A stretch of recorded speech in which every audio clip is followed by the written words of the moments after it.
Welcome to the Deep Dive. Today we're taking a deep dive into the mind and method of investor Guy Spier. Now, plenty of people know him as a value investor, a follower of Buffett and Munger. Right. But the source material you shared, well, it goes much deeper, doesn't it? It reveals this unique, really systematic way he seems to have engineered his entire life and environment to get consistent investment results. Exactly. That's what we're here to unpack. It's about uncovering the alpha, the edge he generates. And it's not just from what he invests in, though obviously that matters, fundamentally from how he makes decisions. Okay. It's this fascinating synthesis, really, of shaping his external world and maybe even more importantly, his internal psychology. Okay, yeah, let's really dig into this approach then and see what we can all learn from it.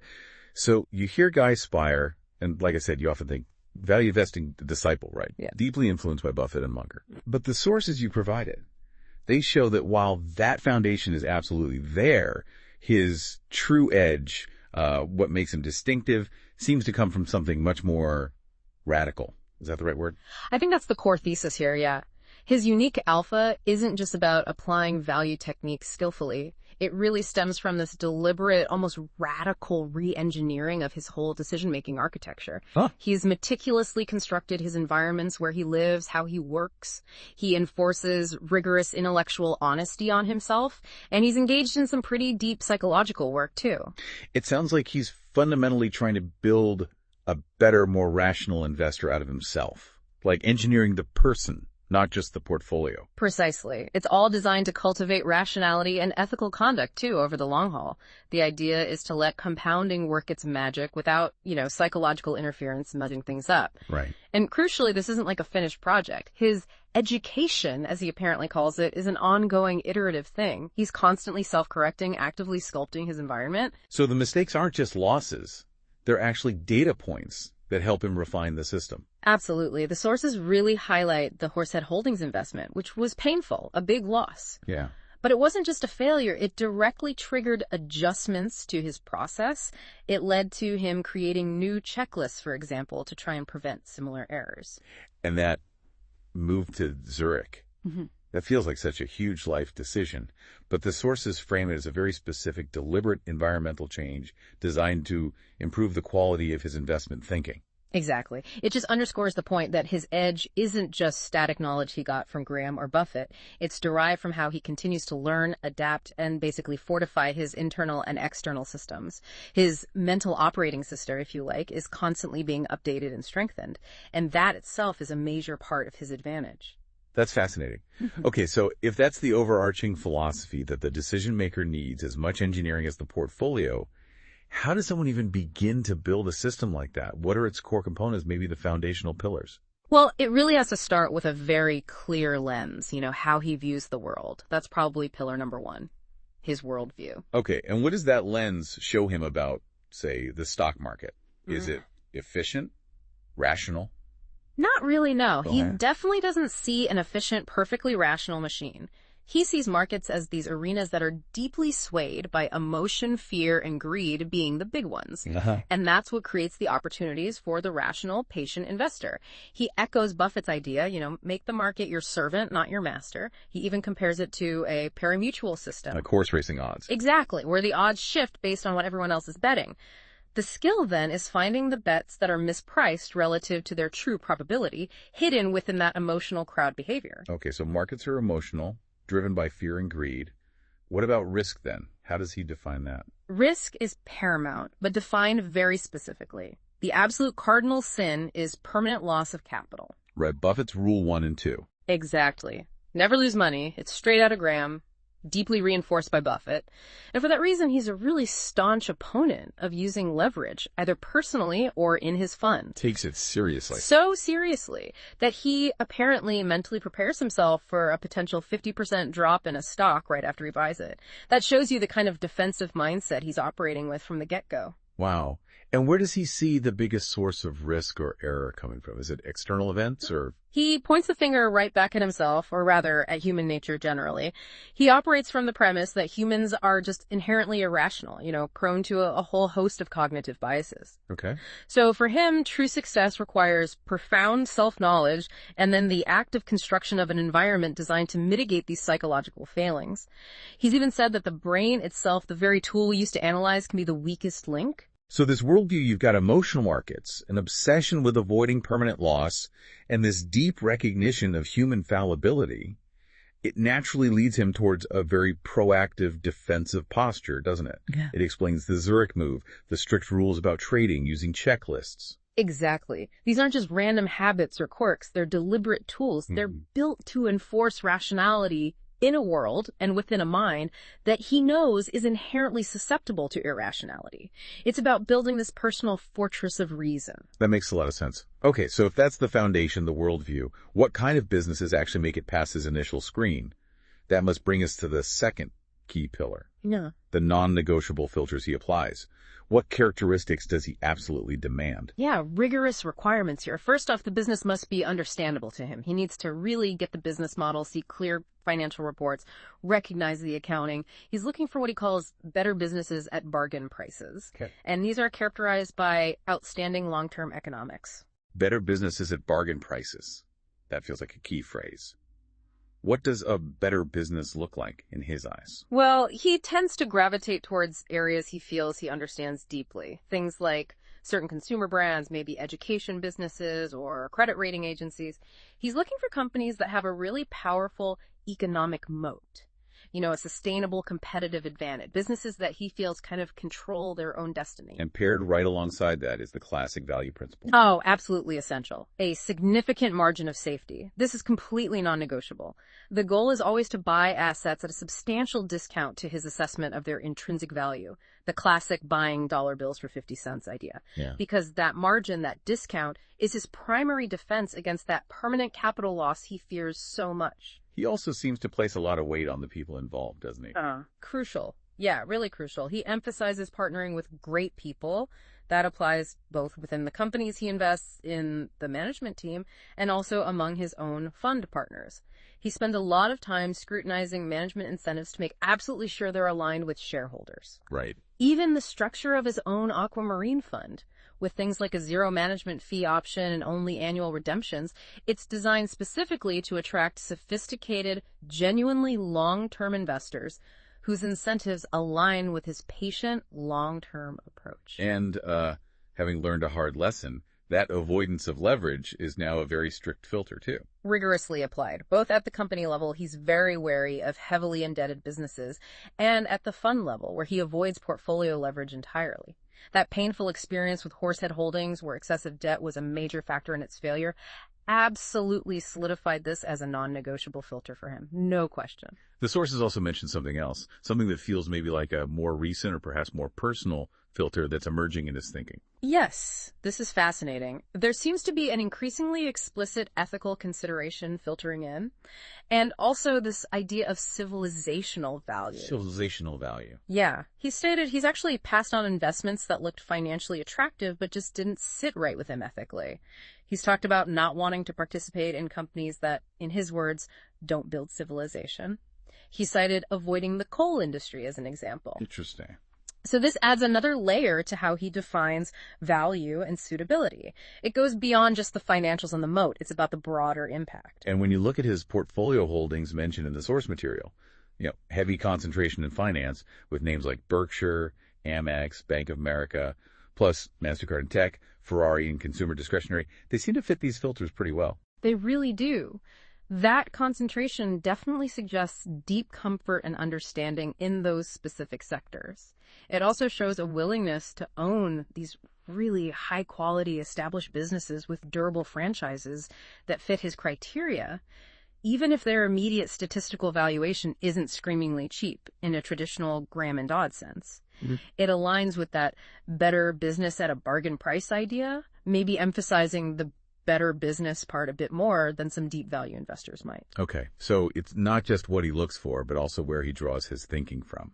That brings us to the third pillar you mentioned, the intellectual lineage, the sort of source code behind the whole system. It's clearly rooted in finance, but the sources suggest it goes way beyond that. Oh, much, much deeper. I mean, while Graham is the absolute bedrock, the intelligent investor, and Buffett and Munger paramount influences, his fund structure is even modeled on Buffett's original partnerships, and he clearly has that strong intellectual bond with Mohnish Pabrai. Oh, yeah. He consciously integrates insights from completely different fields. Like psychology, that seems key. Critically important, yes. He explicitly uses Robert Cialdini's work on influence, particularly applying the commitment and consistency principle. This directly informs his strict rule about not discussing his current investments publicly. Why is that? Because it prevents him from getting anchored to a position or feeling psychologically pressured to defend it just because he talked about it. It preserves his ability to change his mind. And his systematic use of checklists is also a direct application of psychological research to counteract known cognitive biases during the decision process. But arguably the most remarkable element here, and something pretty unusual for an investor, is his deep engagement with psychotherapy. That's the real standout nugget, isn't it? The sources note he spent over a decade in Jungian psychotherapy. This isn't just, reading a book about biases. It's a deep, long-term journey to understand his own psyche, his own strengths, weaknesses, fears, impulses. It powerfully reinforces his belief that knowing oneself is a huge advantage in investing. It's a direct, sustained effort to make himself a more reliable, less error-prone decision-making tool. That's a level of self-awareness engineering you just don't often hear about in finance. He also finds strength in philosophy, you mentioned. Yes, particularly the Stoics, like Marcus Aurelius in his Meditations. He talks about reading the Stoics, especially during tough market times, finding resonance there. The Stoic ideal of welcoming adversity with gratitude aligns perfectly with his principle to embrace adversity in the markets. And that focus on an inner scorecard, judging himself by his process and ethics, not just short-term market results, that's profoundly Stoic, too. And even drawing analogies from biology. That seems a bit unexpected. He does. Comparing companies to, say, ant species that adapt to thrive in specific niches, appreciating evolutionary models, it reflects his appreciation for those sustainable competitive advantages, those economic moats. That's something akin to natural selection playing out in the business world. They have to be adaptive. What's really compelling about this lineage, this source code, is that he doesn't just read these thinkers, he seems to operationalize them. He translates these big ideas into concrete rules, into environmental choices like moving to Zurich, and into very specific personal disciplines. Exactly. That's the key differentiator, I think. The decade plus of psychotherapy, the strict rules around information consumption and discussion, the careful environmental control. These aren't just intellectual interests, they are practical strategic interventions. They're aimed squarely at minimizing errors driven by emotion or bias and maximizing rational thought, especially under pressure. This deep integration is designed to make him, Guy Spier the human, the most reliable information processor he can possibly be. Right, because any investment philosophy is really tested when things get tough, when markets are volatile. How does this whole system, built on this worldview and these filters, actually guide his actions under pressure? The sources talk about building a temperament engine. That's a great way to put it because it really is deliberately constructed. It's not just relying on some innate sense of calm he might or might not have. A primary component is that environmental engineering we talked about. The Zurich move again. Yeah, his move from the intensity of Wall Street to the relative tranquility of Zurich wasn't just a lifestyle choice. It was a conscious escape from the noise, the constant chatter, the pressure for instant reactions into a space more conducive to calm, rational, long-term thinking. And he reinforces this with simple rules like keeping his Bloomberg terminal switched off for weeks at a time or avoiding having a TV in the office. So he's deliberately building in these speed bumps, these pauses. Precisely. He uses explicit rules to short-circuit those potentially damaging emotional impulses. Rules like never buy or sell stocks when the market is open. That forces a pause, right? It prevents purely reactive decisions made in the heat of the moment. Or that other one. If a stock tumbles by, say, 30% after you buy it, don't sell it for 2 years. That's a powerful defense against panic selling. It forces him to rely on his initial, hopefully well-researched conviction. And the systematic checklists, both pre-investment and the in-flight ones he developed later, they institutionalize rationality, forcing him to check for known biases or overlooked risks. And that rule about not discussing current investments publicly, that's the Cialdini principle you mentioned at work. Exactly. It prevents him from becoming anchored to a position just because he stated it, or feeling public pressure to defend it even if the facts change. It allows him the freedom to change his mind more easily. This all seems deeply connected to the psychological work and the Stoicism we discussed earlier, too. It's all interwoven. It absolutely is. That journey of self-discovery and the philosophical grounding, they cultivate resilience. That focus on the inner scorecard means he's genuinely less susceptible to the pressure of the herd or getting caught up in short-term market gyrations. He seems to genuinely view market turmoil not as a threat, but as an opportunity to buy quality assets cheaper. That reinforces his countercyclical mindset and allows him to actually embrace adversity rather than run from it. And even who he partners with in his fund seems to be part of this temperament engine. Absolutely. The structure of the Aquamarine Fund, aiming for those sophisticated, genuinely long-term investors who understand his approach. They're less likely to panic during downturns or demand redemptions at the worst possible time. And that gives him the necessary latitude, the breathing room, to manage the portfolio with genuine patience and a multi-year, even multi-decade time horizon. So putting it all together, it's this incredibly meticulous systemic effort to overcome what are really universal human psychological frailties. He's engineering the external and the internal conditions for rationality and patience to actually thrive. It's not just hoping to be rational, it's building the system designed to produce rational outcomes precisely because he recognizes his own and everyone's limitations. Okay, let's see the system in action then. Let's look at a success story mentioned in the sources. Mastercard. He apparently acquired it back in late 2014, and it's been a significant wealth creator for the fund. How does that investment fit into this whole framework we've been discussing? Right, looking at Mastercard through his system.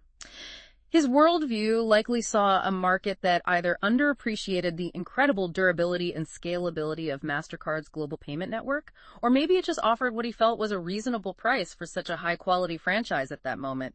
His long-term focus would allow him to see the multi-decade potential there. And the filters, did it pass those non-negotiables? Yeah, it seems to tick the boxes. Mastercard is clearly an understandable business for him. It possesses a powerful global moat based on network effects, very hard to replicate. He must have perceived a sufficient margin of safety relative to its long-term prospects when he bought it, around $81.70 according to the sources. And it's a company with strong management and robust financials. It just hits his key criteria for a high-quality business at a price he was comfortable paying for that quality. Okay, and how did his temperament engine, his system, support this winning position over time? Well, the sources mention he's held Mastercard since late 2014 without selling any shares. That's nearly a decade of holding through substantial gains.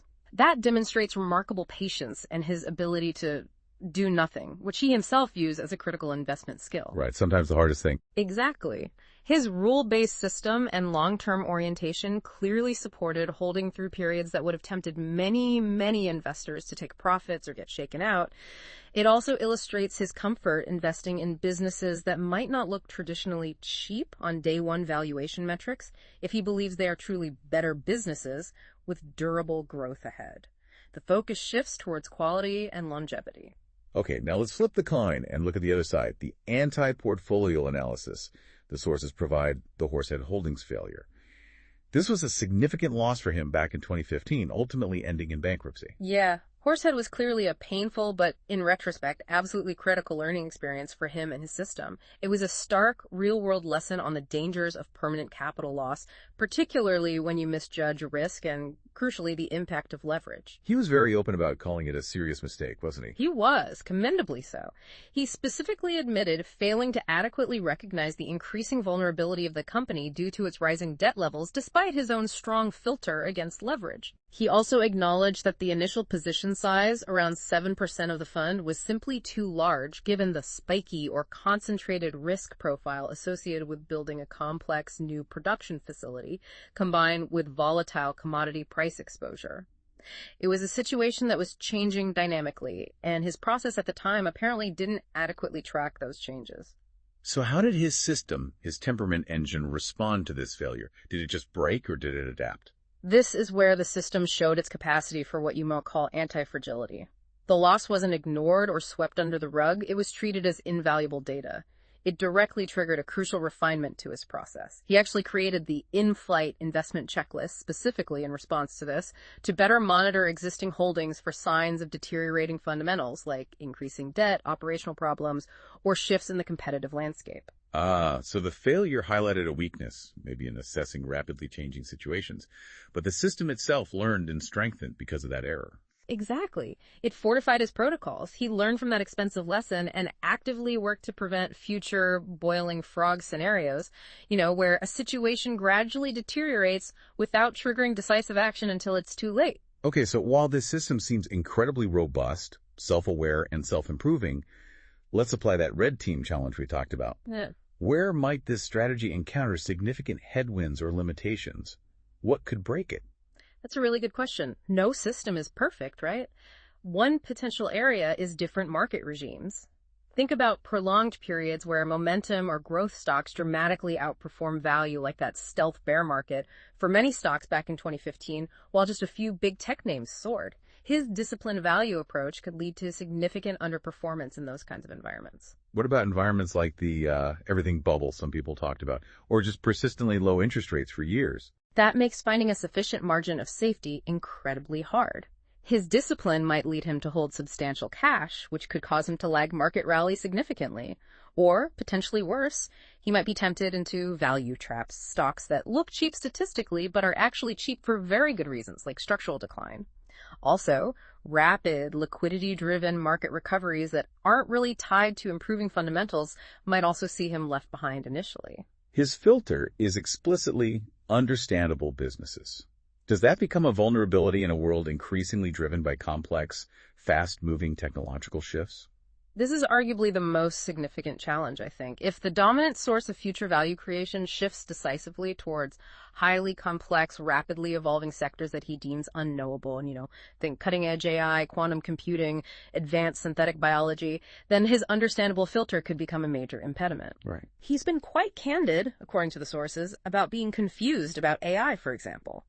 This creates a real risk of grand-scale omission, missing out entirely on huge areas of economic growth because they don't fit his framework. And in these winner-take-all tech markets, the valuations might just never look cheap by his historical standards, right? He might never get his price. Exactly. He might systematically exclude revolutionary companies because their business models, their growth trajectories, or their valuations simply don't fit his established templates of quality or value at a discount. It protects capital, absolutely, but it might mean foregoing participation in major paradigm shifts. What other potential points of brittleness are there in the system? Well, there's always a reliance on rationality eventually prevailing in the markets. But as Keynes famously quipped, markets can stay irrational longer than you can stay solvent, or just patient. The very definition of quality and moat is also constantly evolving with disruption. Are traditional moats as durable as they once were? That's a live question. And while he builds systems, there's still a human element, right? A potential personal bottleneck, susceptibility to unforeseen biases. Plus, his increasing ethical constraints, while admirable, represent a conscious trade-off. They could lead to underperformance if sectors he avoids on ethical grounds happen to perform very strongly financially. So pulling that together, the most significant vulnerability seems to be that potential boiling frog scenario, Okay. but applied to his own circle of competence and its ability to adapt quickly enough to fundamental technological change. Yes, I think that's a fair assessment. The risk is twofold. Either investing in businesses where the traditional moat is silently eroding due to tech changes he doesn't fully grasp, or, perhaps more likely, completely missing out on new dominant franchises because they operate outside his current comfort zone or don't fit his historical templates for analysis. The adaptability of his learning process about fundamentally new kinds of business models becomes absolutely critical here. Okay, let's really put that red team thinking to the test with a specific example. How would Guy Spier's system likely tackle analyzing something really outside its traditional comfort zone? Let's imagine, hypothetically, Guy Spier trying to analyze a complex, modern, data-centric business like Palantir today. Okay, that's a great test case. Applying his filters, the very first and probably biggest hurdle would likely be, is this an understandable business? Right. Palantir's technology is inherently complex. Its AI differentiation is hard for even specialists to grasp clearly sometimes, and the path to consistent, predictable free cash flow can seem opaque, especially historically. He explicitly states he avoids sectors that are too complex. Could he explain simply and clearly to himself what Palantir really does and how it makes sustainable money? That seems like a very challenging first step for his framework. And then the margin of safety filter. Historically, Palantir has traded at very high valuations relative to traditional metrics like earnings or book value. Finding a sufficient margin of safety, that classic buying a dollar for 50 cents, would be incredibly difficult unless the price experienced a truly massive, sustained collapse, which hasn't really been the case. It just doesn't look like a bargain bin stock. What about management and governance? He scrutinizes that closely. Yeah, he would definitely scrutinize the leadership very closely, look at their incentives, and pay attention to the unconventional governance structure Palantir has.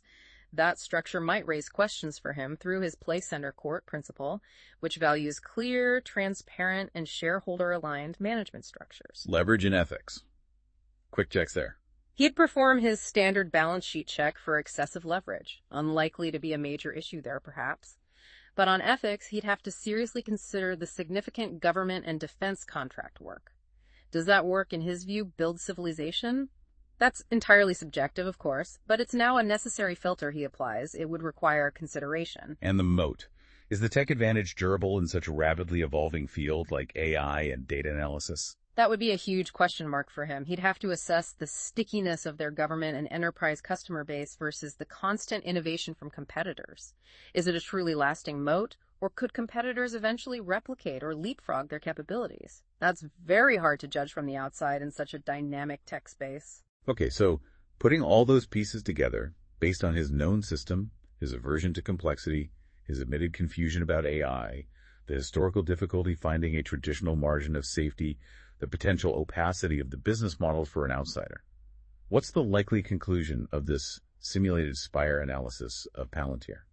Look, given his stated filters and his overall approach, the most probable outcome is almost certainly a pass. It just doesn't seem to fit his framework of better businesses at bargain prices. The difficulty in truly understanding the business deeply, assessing the moat's longevity in a complex tech space, and finding a clear, quantifiable margin of safety relative to traditional metrics would likely be insurmountable hurdles for him. It might just look like something that could evaporate, or whose future is too uncertain, too hard to underwrite with confidence. Exactly. It doesn't offer the kind of clarity, perceived durability, and discount that he typically seeks in his investments. And this simulation really highlights that trade-off we discussed. The system's strength, its discipline, its focus, its aversion to complexity can simultaneously be its limitation. It systematically excludes potential investments in revolutionary but opaque companies. It protects capital admirably, yes, but it might mean missing out entirely on participation in certain paradigm-shifting growth areas. Okay, let's try and pull all of this together now. We've covered a lot of ground. What's the core distillation here? If you had to boil it down, what's the single most important lesson we can take away from this deep dive into Guy Spier's meticulously engineered system? Well, the synthesis seems pretty clear. Spier's success appears to come from this incredibly intentional, holistic system design. It's built on a pretty sober, realistic worldview about markets and human nature. It applies these rigorous filters for selecting businesses, and crucially, it relies on this meticulously engineered temperament engine that allows him to act counter-cyclically and remain resilient when others panic. But, as we've discussed, its very strength and discipline and its intense focus on the knowable can create limitations, especially when facing complex, rapidly evolving technology where traditional metrics and mode assessments might falter. That can lead to potentially significant errors of omission. Precisely. And if you could only take one concept away from everything we've discussed about Spier today, the most powerful and potentially transformative one, in my view, is this. Your investing environment and your internal psychological landscape are not just passive backdrops to your decisions, they are active, critical determinants of your success, and because of that, you must consciously and continuously engineer them. That's a really powerful idea, isn't it? Because it completely shifts the focus for most people. Most investors spend almost all their time fixating on what stock to buy or when to buy or sell it, the what and when. But Spier's entire approach shows us that the fundamental architecture of the decision-making process itself, controlling your inputs, managing your emotions, rigorously understanding your own biases, deliberately shaping your physical and mental surroundings, is often far more critical to achieving good long-term outcomes than any specific stock tip or valuation model could ever be.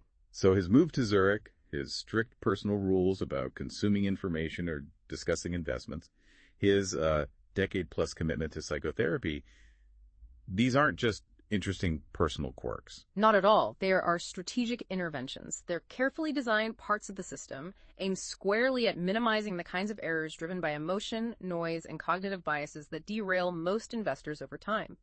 As he seems to have discovered through that depth work, knowing oneself is a huge advantage, precisely because it helps you become a better, more reliable processor of investment information. This idea of self-mastery, achieved through deliberate environmental and psychological engineering, is itself a durable source of alpha.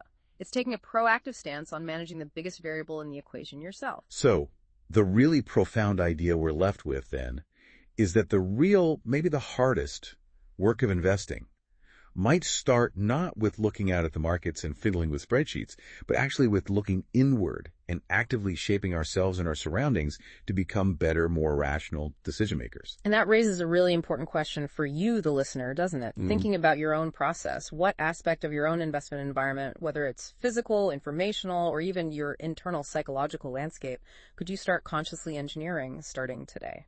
A great question to ponder. Thank you for joining us for this deep dive.